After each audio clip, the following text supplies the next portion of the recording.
Hey guys, this is Tom, and I want to show you my Apache 3800 rugged mobility case, which I got from Harbor Freight. I'm using this for my RSC2 gimbal, and I love it because it's the perfect size to keep it without having to take everything apart and rebalance it every time.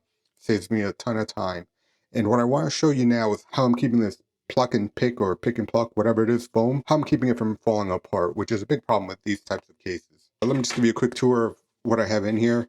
So behind this top case, I have the SpyderCheckr 24 color chart, so I could color correct. I do want to change to the more rugged plastic one, which is smaller, but I do have this on a lanyard. I thought I'd keep it around my neck and then I could put it in there and out, but that's not really easy to do one-handed, so I just put it in my back pocket and it tends to get creased. It's not really, it's just a little too big to make that easy to do. So I'm going to get the smaller one, which is a little more money, and use that. So in here I have some lavalier mics and some other cables for my wireless mic setup.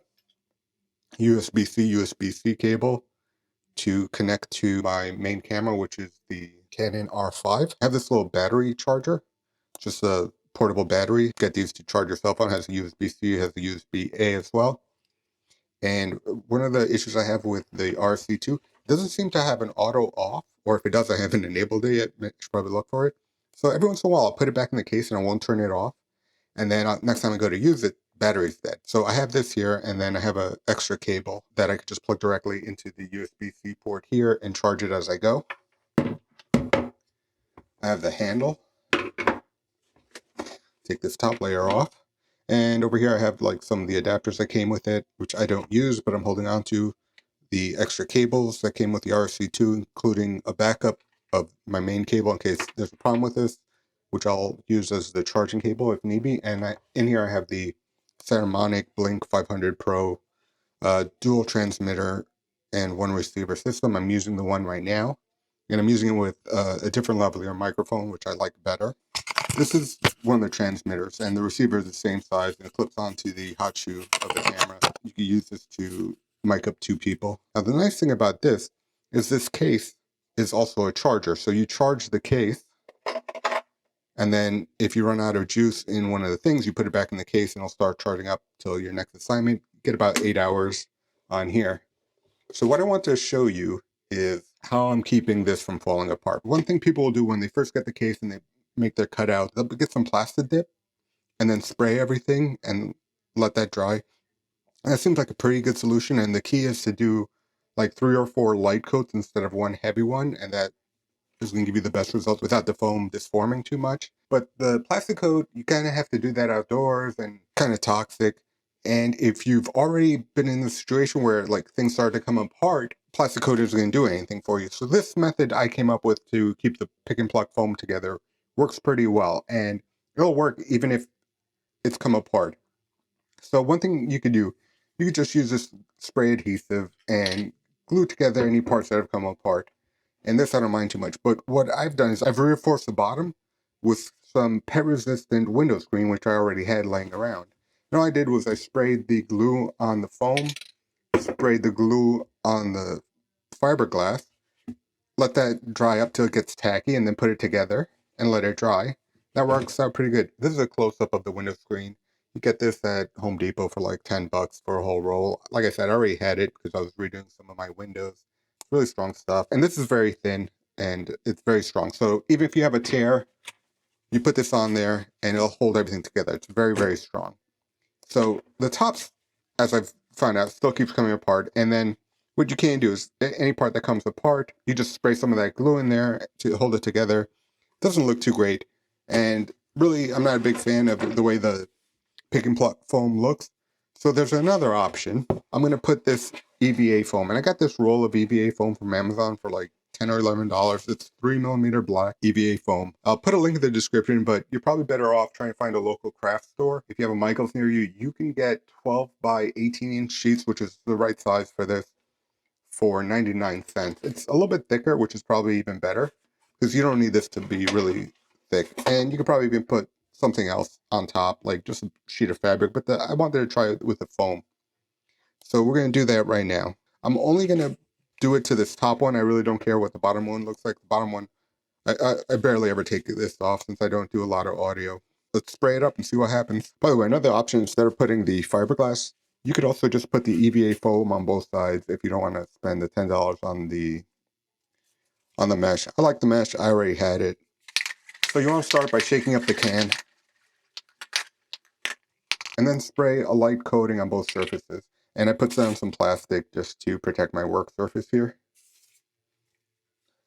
By the way, spray more than I'm spraying here. This is basically a sponge and it's going to soak up a lot of the glue, so I had to come back and spray more, but I didn't catch it on camera.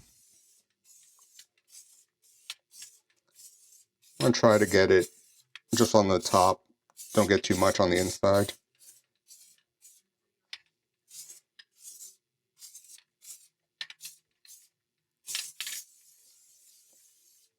Alright, got some drips over there. Hopefully not a big deal. Now we'll just let that sit for a minute until it gets tacky. Probably a good idea to get some gloves too. Okay, it's been about a minute now, and both surfaces feel tacky.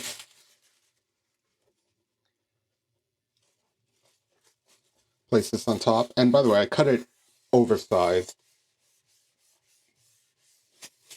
and I'll trim it down later. Just want to press it down.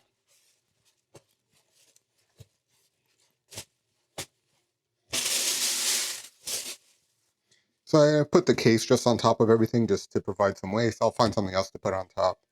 Then we'll come back to it and trim it in about 10 minutes. Okay, let's see how we did. I had some sandbags on here.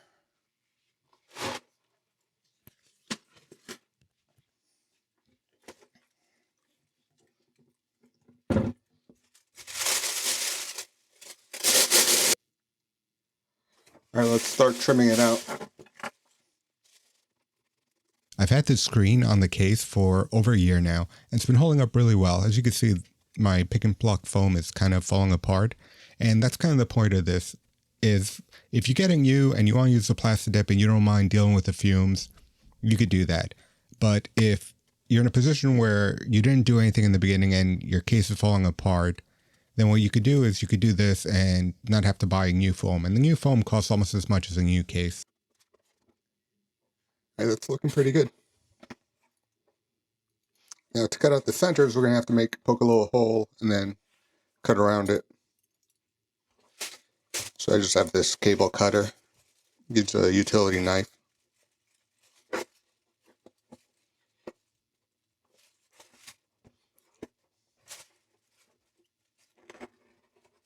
Just going to make a cut just so I can get the scissors in there.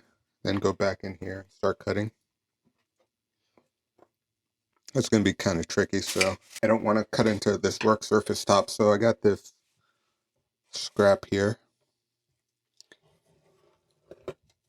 Just going to use this razor cutter. Check to make sure this fits in.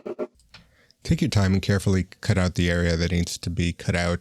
Check with the gimbal or whatever equipment you're putting in the case to make sure it fits. You're going to need to be a little more exact than with the foam because there's no give like with the foam. It's a little bit of a stiffer foam, which I like. It makes it look kind of cool. But if you just take your time and cut everything to size and double check the sizes here and there, everything works together pretty well. In some cases, I had to actually cut out some of the foam underneath just because it didn't have as much give as it did before. But it came out pretty good, and I'm very happy with it. And by the way, the wireless and lav mic setup usually sound a lot better, but I was basically in a closet that had a lot of weird noise, so it didn't turn out too well, and there was a lot of noise in the background I had to edit out. So that's it. Everything fits pretty nicely, looks pretty cool.